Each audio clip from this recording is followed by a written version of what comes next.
Hello students, this is Rupali and this is your part 9 of Structure of Atom 11th Chemistry. Alright, हम आपका quantum mechanical model study कर रहे थे आपके last video में, ठीक है। उसी को आगे प्रोसीड करेंगे। आपका जो श्रोडिंगर वेव इक्वेशन था उसके बारे में थोड़ा सा पढ़ेंगे, उसके एप्लीकेशंस के बारे में थोड़ा सा पढ़ेंगे और फिर हमारे नेक्स्ट टॉपिक के ऊपर मूव करेंगे, ठीक है। तो सबसे पहले हम स्टार्ट करते हैं कि जो आपका क्वांटम मैकेनिकल मॉडल था एटम के बारे में, उन्होंने हमें क्या क्या बताया। सबसे पहले उन्होंने ये बताया कि हमारे जो इलेक्ट्रॉन्स हैं उनके पास कोई क्वांटाइज्ड एनर्जी होगी, ठीक है। वो तो आपको पता है ना, मैंने ये चीज़ आपको समझाई हुई है कि हमारे पास क्वांटाइज्ड का मतलब क्या होता है कि हमें पता है कि इस लेवल से अगर इस लेवल में जाएंगे तो अगर इसकी एनर्जी ए है और इसकी एनर्जी बी है, ठीक है, ये दो क्वांटाइज्ड एनर्जीज हैं इलेक्ट्रॉन के पास, या तो वो ए में रहेगा या वो बी में रहेगा, ठीक है। इसके इन बिटवीन वो कहीं भी एग्जिस्ट नहीं कर सकता। तो इसका मतलब क्या होता है कि एनर्जी क्वांटाइज्ड है, ठीक है।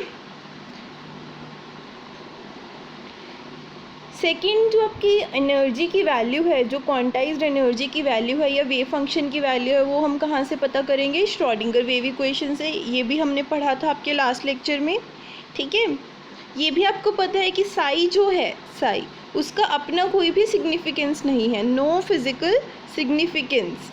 लेकिन जो आपका साई स्क्वायर है, बेसिकली सिग्निफिकेंस सिर्फ उसका है। क्यों वो हमें क्या बताता है? वो हमें बताता है probability of finding an electron at that point. एक पॉइंट के ऊपर इलेक्ट्रॉन की फाइंड आउट करने की कितनी प्रोबेबिलिटी है वो हमें कौन बताएगा? साई स्क्वायर बताएगा। This point is really important, ठीक है जी। नेक्स्ट जो है हमारा, ठीक है, हाँ जी, ये भी हमने आपके लास्ट लेक्चर में पढ़ा था ना कि जैसे हमें साई स्क्वायर पता चलेगा वैसे ही हमें उस रीजन के बारे में पता चल जाएगा जिस रीजन में इलेक्ट्रॉन की फाइंड आउट करने की प्रोबेबिलिटी मैक्सिमम है, ठीक है। उस रीजन को, उस पर्टिकुलर स्पेस को हमने क्या बोल दिया था? ऑर्बिटल बोल दिया था, ठीक है। और आपकी वेव फंक्शन को हमने क्या बोल दिया था? ऑर्बिटल, वेव फंक्शन और एटॉमिक ऑर्बिटल, ठीक है। ये सब हमने आपके लास्ट लेक्चर में किया था।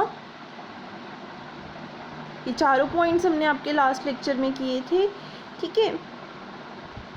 हाँ जी, आपका फिफ्थ पॉइंट क्या है? कहते कि as an electron can have many wave functions. एक इलेक्ट्रॉन के पास बहुत सारे वेव फंक्शंस हो सकते हैं, बहुत सारे साई हो सकते हैं, लाइक साई 1, साई 2, साई 3, ठीक है। इसका मतलब क्या है? बेसिकली एक एटम, जैसे हाइड्रोजन, चलो थोड़ा छोटा एटम हो गया, हम कार्बन ले लें, है ना। कार्बन के पास बहुत सारे ऑर्बिटल्स हैं अंदर, ठीक है। तो एक इलेक्ट्रॉन उनमें से कोई भी ऑर्बिटल अटेन कर सकता है according to his conditions. Electron अपनी कंडीशंस के अकॉर्डिंग कोई भी ऑर्बिटल में जा सकता है। तो इस पॉइंट का मतलब ये है कि इलेक्ट्रॉन के पास बहुत सारे बॉक्सेस हैं, अगर मैं लेमन की लैंग्वेज में बोलूँ, जिनको हमने क्या बोल दिया? Wave function. और इलेक्ट्रॉन इनमें से किसी भी बॉक्स में एग्जिस्ट कर सकता है, लाइक इसमें भी कर सकता है, इसमें भी कर सकता है, इसमें भी कर सकता है, इसमें भी कर सकता है, या इसमें भी कर सकता है। किसी भी बॉक्स में आपका इलेक्ट्रॉन, ठीक है, एग्जिस्ट कर सकता है। इस बॉक्स को हमने ऑर्बिटल बोला है। ये भी मैंने आपको बताया था ना कि जो वेव फंक्शन है साई, है ना, वो इलेक्ट्रॉन के पीछे एक स्पाई है, ठीक है। तो बेसिकली स्पाई का काम क्या होता है कि जिसके पीछे वो है उसके रिगार्डिंग हर एक इंफॉर्मेशन को कलेक्ट करना, ठीक है। तो वेव फंक्शन बेसिकली आपके इलेक्ट्रॉन के बारे में एक एक इंफॉर्मेशन आपको बताता है। क्लियर है? तो ये आपके क्वांटम मैकेनिकल मॉडल के कुछ फीचर्स हैं। आपकी एनर्जी क्वांटाइज्ड रहेगी। एनर्जी और साई की वैल्यू आप श्रोडिंगर वेव इक्वेशन से निकाल सकते हो, ठीक है। साई का कोई अपना सिग्निफिकेंस नहीं है, लेकिन साई स्क्वायर हमें प्रोबेबिलिटी बताता है, ठीक है। साई स्क्वायर जो रीजन हमें बताता है जहाँ पर प्रोबेबिलिटी मैक्सिमम है उसको आपने ऑर्बिटल बोला है। साई जो फंक्शन है आपका, आपने उसको ऑर्बिटल वेव फंक्शन बोला है, ठीक है। एक इलेक्ट्रॉन के पास बहुत सारे वेव फंक्शन हो सकते हैं, और जो ये आपका ऑर्बिटल वेव फंक्शन है वो इलेक्ट्रॉन के बारे में आपको बहुत सारी इन्फॉर्मेशन, ऑलमोस्ट सारी इन्फॉर्मेशन आपको ला कर देता है, ठीक है। तो ये आपके फीचर्स हैं क्वांटम मैकेनिकल मॉडल के।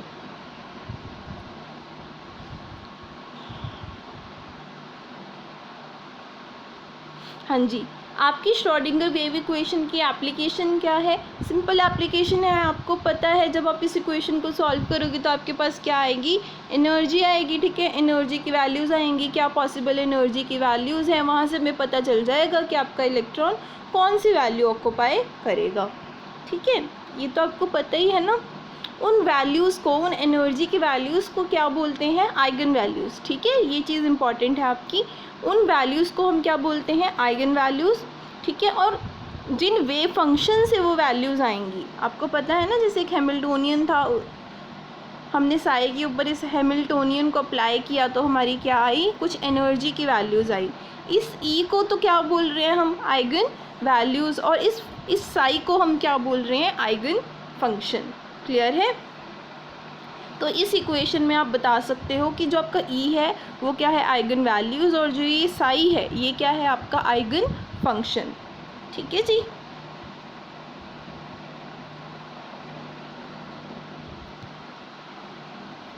हाँ, ये एक आप बोल सकते हो लिमिटेशन है कि Schrodinger wave equation multi electron systems के लिए अच्छा नहीं था, अच्छे से सॉल्व नहीं हो रही थी। उसकी इक्वेशंस जो थी वो सिर्फ हाइड्रोजन एटम के लिए बढ़िया था, या वन इलेक्ट्रॉन सिस्टम के लिए। और कौन कौन से हो सकते हैं वन इलेक्ट्रॉन सिस्टम? मैंने आपको कराया हुआ है ना कि लिथियम 2 पॉजिटिव भी आपका वन इलेक्ट्रॉन सिस्टम होता है, हीलियम पॉजिटिव भी आपका कैसा होता है? वन इलेक्ट्रॉन सिस्टम होता है, ठीक है। इन सिस्टम्स के लिए तो आपकी श्रोडिंगर वेव इक्वेशन बहुत अच्छी है, जिसमें एक इलेक्ट्रॉन है। लेकिन अगर एक से ज़्यादा इलेक्ट्रॉन्स है तो वहाँ पर हम इस इक्वेशन को एग्जैक्टली सॉल्व नहीं कर सकते, ठीक है। वहाँ पर हम अप्रॉक्सीमेशंस लेके चलते हैं, ठीक है। वो थोड़ा हायर कंसेप्ट है। यहाँ पर आपको बस इतना समझना है कि जो श्रोडिंगर वेव इक्वेशन है वो वन इलेक्ट्रॉन सिस्टम के लिए अच्छी है, मल्टी इलेक्ट्रॉन सिस्टम्स के लिए अच्छी नहीं है, ठीक है। तो नेक्स्ट आपका टॉपिक आ गया क्वांटम नंबर्स, ठीक है। One of the most important topic of your chapter, ठीक है। और one of the most interesting topic, ठीक है। इसको अब जितना आप इसके क्वेश्चंस करके देखोगे ना, आपको उतना इस टॉपिक में इंटरेस्ट आएगा, प्लस उतना ही टॉपिक आपको ये अच्छे से आएगा, ठीक है। इसमें क्रैमिंग कुछ भी नहीं है, थोड़ी बहुत क्रैमिंग, मतलब क्रैमिंग नहीं बोल सकते, थोड़े बहुत रूल्स हैं, बस उसको देखना है आपने, और उसके बाद क्वेश्चंस का बहुत अच्छे से सॉल्व कर सकते हो। तो बेसिकली क्वांटम नंबर्स हैं क्या? ये आपके पास सेट ऑफ 4 नंबर्स हैं जिसकी हेल्प से आप इलेक्ट्रॉन के बारे में बहुत सारी इन्फॉर्मेशन फाइंड आउट कर सकते हो, ठीक है। ये आपके पास सेट ऑफ 4 नंबर्स हैं जिसकी हेल्प से, ठीक है, आप इलेक्ट्रॉन के बारे में कंप्लीट इन्फॉर्मेशन फाइंड आउट कर सकते हो।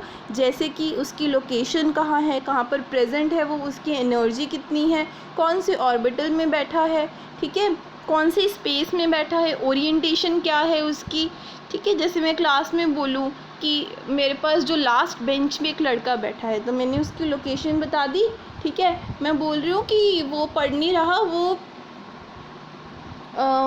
हम बोल सकते हैं कि वो वहाँ पर ग्राउंड स्टेट में नहीं है, एक्साइटेड स्टेट में है, उसका माइंड क्लास में नहीं है, कहीं बाहर ही है, तो मैंने उसकी एनर्जी बता दी, ठीक है। टाइप ऑफ ऑर्बिटल, मतलब कौन से बेंच पर बैठा है, लास्ट में कौन से बेंच पर बैठा है, ठीक है, कौन सी स्पेस में बैठा है, उसके आगे पीछे क्या है। ओरिएंटेशन का मतलब है कि उसकी डायरेक्शन कैसी है, वो मेरी तरफ फेस करके बैठा है, थोड़ा इस तरफ फेस करके बैठा है, या थोड़ा उस तरफ फेस करके बैठा है। इस तरह से इलेक्ट्रॉन के बारे में भी हम बहुत सारी इन्फॉर्मेशन कलेक्ट कर सकते हैं थ्रू दीज क्वांटम नंबर्स, ठीक है। ये 4 आपके क्वांटम नंबर्स हैं। कौन कौन से? Principal quantum number, angular momentum quantum number, magnetic quantum number and spin quantum number. बहुत इजी है, बहुत सिंपल है, बस थोड़ा सा पेशेंस के साथ इसको समझना है, ठीक है। ये इनके डेजिग्नेशंस हैं कि प्रिंसिपल क्वांटम नंबर को n से लिखते हैं, एंगुलर मोमेंटम क्वांटम नंबर को हम L से लिखते हैं, मैग्नेटिक क्वांटम नंबर को हम M से लिखते हैं, और स्पिन क्वांटम नंबर को हम S से लिखते हैं, ठीक है। तो फर्स्ट हम स्टार्ट करेंगे आपका प्रिंसिपल क्वांटम नंबर। क्या होता है आपका प्रिंसिपल क्वांटम नंबर? ये आपको एनर्जी लेवल के बारे में, प्रिंसिपल एनर्जी लेवल के बारे में इंफॉर्मेशन देता है। या हम बोल सकते हैं कि जो आपका ऑर्बिटल है, जो आपका प्रिंसिपल ऑर्बिटल है, प्रिंसिपल शेल है, उसके बारे में आपको इंफॉर्मेशन देता है। ठीक है, इसको n के साथ डिनोट करते हैं। ठीक है, please correct this is not donated, denoted. ठीक है, यहाँ पर स्पेलिंग मिस्टेक है, denoted by letter L, letter N। ठीक है, और ज़ीरो के बिना इसकी सारी इंटेग्रल वैल्यूज़ हो सकती हैं। ठीक है, 1 2 3 4 ज़ीरो के बिना। क्लियर है? और पॉजिटिव वैल्यूज़ होंगी इसकी, नेगेटिव वैल्यूज़ नहीं होंगी, सिर्फ पॉजिटिव वैल्यूज़ होंगी। ठीक है, और इसको लेटर से भी डेजिग्नेट करते हैं, KLMNO। ठीक है, ये हमने शायद किया भी हुआ है आपके लास्ट लेक्चर्स में। ठीक है, ये वैसे मतलब इसका फिज़िकल सिग्निफिकेंस क्या है, हमने आपका पढ़ा था ना स्पेक्ट्रल लाइंस के बारे में, कि सपोज़ मेरे पास 2 लेवल्स हैं, तो अगर सपोज़ ये मेरा नीचे वाला लेवल है और ये मेरा ऊपर वाला लेवल है, तो इलेक्ट्रॉन यहाँ से यहाँ जंप करेगा। ठीक है, और जब ये नीचे आएगा तो कुछ आपको लाइंस देगा, स्पेक्ट्रल लाइंस देगा। ठीक है, तो इन दोनों लेवल्स के बीच में जो ट्रांजिशंस हो रही हैं ना, ये नंबर्स आपको वो एक्सप्लेन करते हैं। मतलब आपको रिगबर्ड कांस्टेंट याद है, उसके Lyman, Balmer, Paschen, Brackett, Pfund. ठीक है, हम्परी, वो आपको याद है ना, तो उसमें हमने क्या लिए थे, बहुत सारे लेवल्स लिए थे ना, उसको हमने बोला था N1, N2, N3, N4। वो यही वाले नंबर्स थे, यही वाले प्रिंसिपल क्वांटम नंबर्स थे। ठीक है, बस मैं आपको सिंपल लैंग्वेज में बता रही हूँ, इसको आप क्या बोल सकते हो,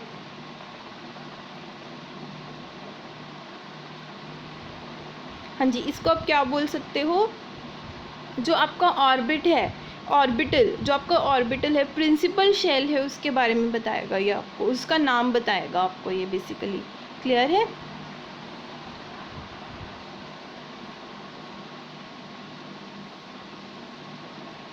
हाँ जी, और ये आपको क्या बताएगा, सपोज़ ये न्यूक्लियस है आपका। ठीक है, यहाँ से आपका इलेक्ट्रॉन कितनी दूर बैठा है, फर्स्ट शेल में बैठा है,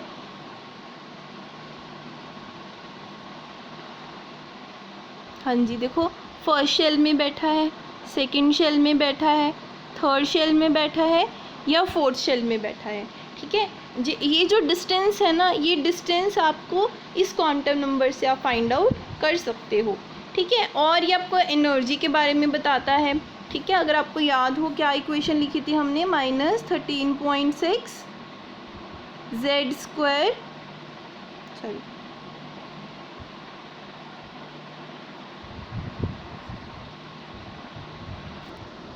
हाँ जी, क्या इक्वेशन लिखी थी हमने, -13.6 Z²/n² इलेक्ट्रॉन वोल्ट। ठीक है, Z तो आपको पता ही होता है, ये जो n है ना, यही आपका प्रिंसिपल क्वांटम नंबर है। क्लियर है? थोड़ा मैं थोड़ा क्लीन लिख देती हूँ, एनर्जी इज इक्वल्स टू -13.6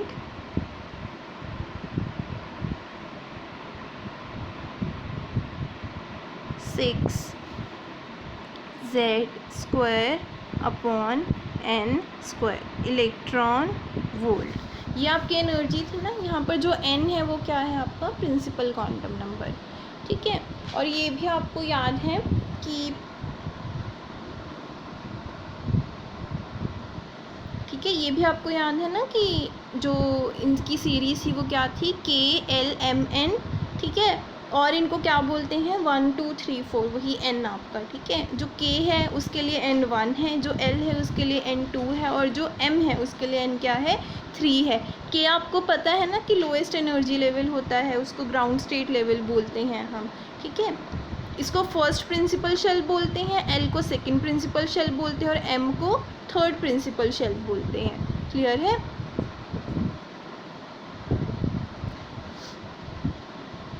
ठीक है जी, तो नेक्स्ट आपका पॉइंट क्या है कि एक प्रिंसिपल शेल में कितने इलेक्ट्रॉन्स होते हैं, 2n²। This is important. ठीक है, एक प्रिंसिपल शेल में कितने इलेक्ट्रॉन्स होते हैं जी, 2n²। सी के लिए आपके पास n क्या है 1, तो आप यहाँ पर वैल्यू पुट करो, कितने आएंगे 2, ठीक है। l के लिए कितने आएंगे देखो 2, n को 2 पुट करो 8, m के लिए कितने आएंगे, n को 3 पुट करो 9 इंटू 2 18, ठीक है। वैसे ही n के लिए पुट करो 4 और आपके लिए कितने इलेक्ट्रॉन्स आएंगे 32। तो ऐसे आप शेल्स में बता सकते हो आपके प्रिंसिपल शेल्स में कितने इलेक्ट्रॉन्स आएंगे, ठीक है। नेक्स्ट आपका है एंगुलर मोमेंटम क्वांटम नंबर, या इसको एजीम्यूथल भी बोलते हैं, ठीक है। इसको L के साथ डिनोट करते हैं, दिस इज L, ठीक है। L है ये, हाँ जी। आपके प्रिंसिपल शेल्स के अंदर सब शेल्स प्रेजेंट होते हैं। जैसे अगर ये आपका प्रिंसिपल शेल है ना, तो इसके अंदर छोटे छोटे क्या होंगे, सब शेल्स प्रेजेंट होंगे। उन सब शेल्स को हम क्या बोलते हैं, सॉरी, उन सब शेल्स को आप किससे डिनोट करते हो, L के साथ, ठीक है।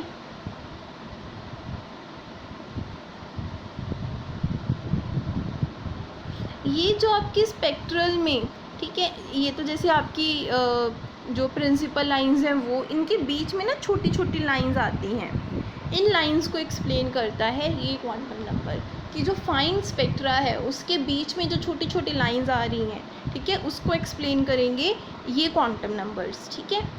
आपको ये समझ में आ रही है बात, ठीक है। नहीं भी आ रही है तो कोई दिक्कत की बात नहीं है, ठीक है। ये सिर्फ आपके लिए सप्लीमेंट नॉलेज है। क्या क्या बताता है आपका एजीम्यूथल क्वांटम नंबर, एक तो आपको नंबर ऑफ़ सब शेल्स के बारे में बताएगा कि मेन शेल में, प्रिंसिपल शेल में कितने नंबर ऑफ़ सब शेल्स प्रेजेंट है, ठीक है। एंगुलर मोमेंटम के बारे में बताएगा, ठीक है। रिलेटिव एनर्जी के बारे में बताएगा उन सब शेल्स की, ठीक है। उन सब शेल्स की शेप के बारे में भी बताएगा आपको, ठीक है। ये जो S, P, D हैं, यही आपके क्या हैं, एंगुलर मोमेंटम क्वांटम नंबर्स हैं ये, ठीक है जी। देखते हैं ये कैसे निकलेंगे। देखो, अगर आपकी L की वैल्यू है 0, अगर आपकी L की वैल्यू है 0 तो उसको क्या बोलते हैं, S। 1 है तो P, 2 है तो D, 3 है तो F, 4 है तो G, 5 है तो H। S जो है वो किससे लिया गया है, शार्प से, P प्रिंसिपल से, D डिफ्यूज से और F फंडामेंटल से। ये लाइंस हैं, बेसिकली लाइंस के नेम हैं, वहाँ से लिए गए हैं। जो आपकी स्पेक्ट्रल की फाइन लाइंस है ना, वहाँ से ये नेम लिए गए हैं, शार्प, प्रिंसिपल, डिफ्यूज, फंडामेंटल, ठीक है। उसी से S, P, D, F, ठीक है।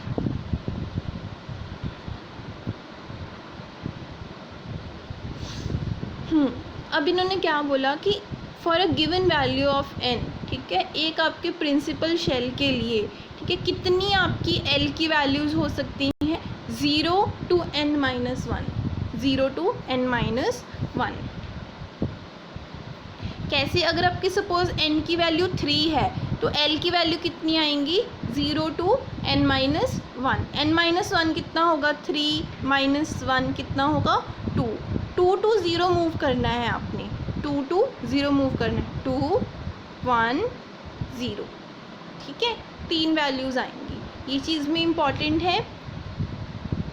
हर सब शेल में n वैल्यूज़ ऑफ L होंगी, इस बात को ध्यान से समझो। हर सब शेल में n वैल्यूज़ ऑफ L होंगी, ठीक है। मतलब यहाँ पर n की वैल्यू 3 है ना, तो कितनी आपकी L की वैल्यूज़ आएंगी, 3 वैल्यूज़ ही आएंगी। और वो वैल्यूज़ कैसे आएंगी, 0 to n minus 1, ठीक है। जैसे एक और एग्जांपल लेते हैं हम,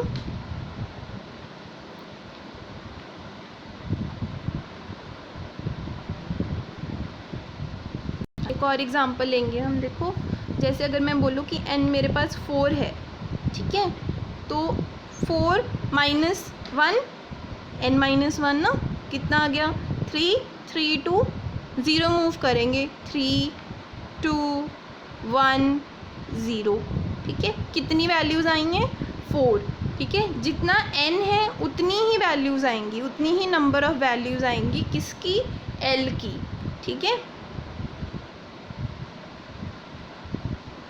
एक बार बस आपको ट्रिक समझनी है, उसके बाद जब आप इसके 4-5 क्वेश्चंस कर लोगे ना, आपको बहुत इजी लगेगा ये टॉपिक, ठीक है। देखो अगर सब मैंने क्या किया, मैंने अपने 4 अपने प्रिंसिपल शेल्स मैंने ड्रॉ कर लिए, जैसे N1 के लिए, N2 के लिए, N3 के लिए और N4 के लिए। फर्स्ट शेल के लिए जो आपका K शेल है, जिसके लिए N आपका 1 है, L की कितनी वैल्यूज़ हो सकती हैं? 0 to N-1 ना, तो N में से 1 माइनस करो।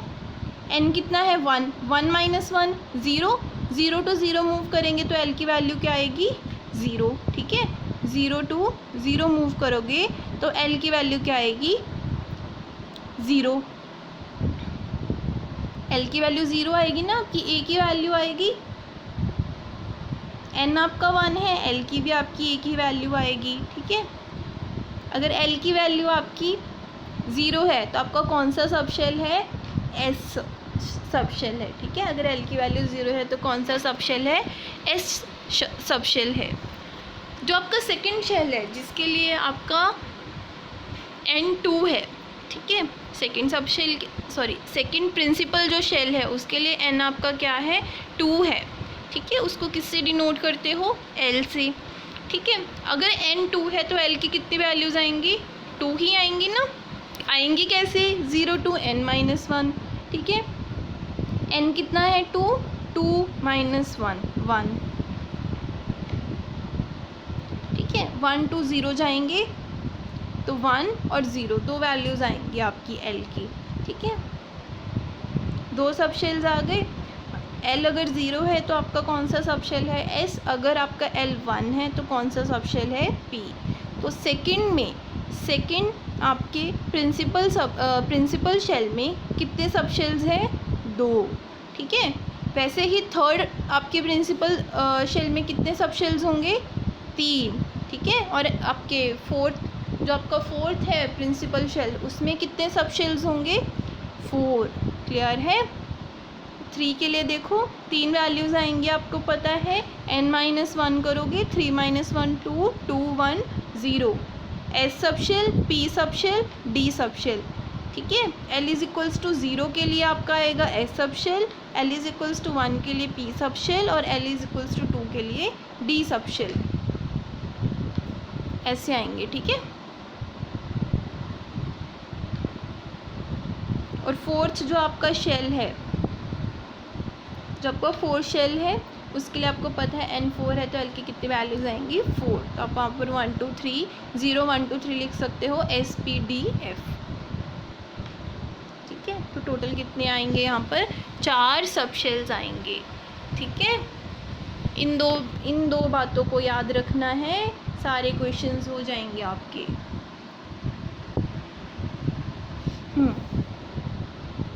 और आपको ये भी पता होना चाहिए कि जो ये एनर्जी फॉर्मेट है वो क्या है। S की एनर्जी सबसे कम है, फिर P की है, फिर D की है, फिर F की है, ठीक है। क्या मतलब है इसका? जो इलेक्ट्रॉन आपका S सबशेल में होगा उसकी एनर्जी कम होगी जो इलेक्ट्रॉन P सबशेल में होगा उससे, ठीक है।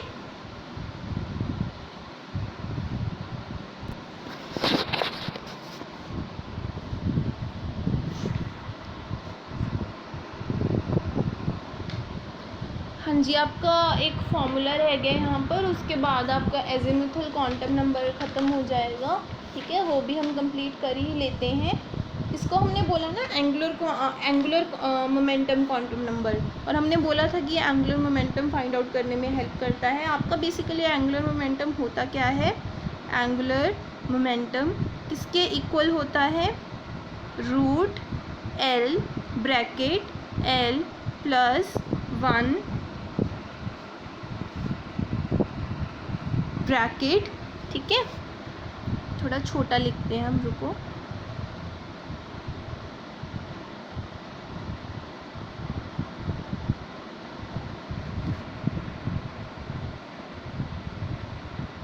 किसके इक्वल होगा? देखो, L bracket L + 1 bracket H/2π, ठीक है। ये आपका क्या होता है? Angular momentum. अब आपको पता है L की वैल्यू किससे आएगी? क्वांटम नंबर से। वहाँ से आप इसकी वैल्यू पुट करके एंगुलर मोमेंटम फाइंड आउट कर सकते हो। और इसको कैसे लिखते हैं? L + 1 H क्रॉस, जो H/2π है उसको और कैसे लिखते हैं? H cross. ये ब्रैकेट, ये आपका आपके स्क्वायर रूट से बाहर है, ठीक है, ये आपका स्क्वायर रूट से बाहर है, ठीक है जी। तो यहाँ पर आपके 2 क्वांटम नंबर्स कंप्लीट हो गए। नेक्स्ट आपके वीडियो में हम आपके अगले क्वांटम नंबर्स को कवर कर लेंगे, ठीक है। इसको अच्छे से पढ़ो, अगर कोई भी डाउट है तो आप मेरे से पूछ सकते हो कभी भी।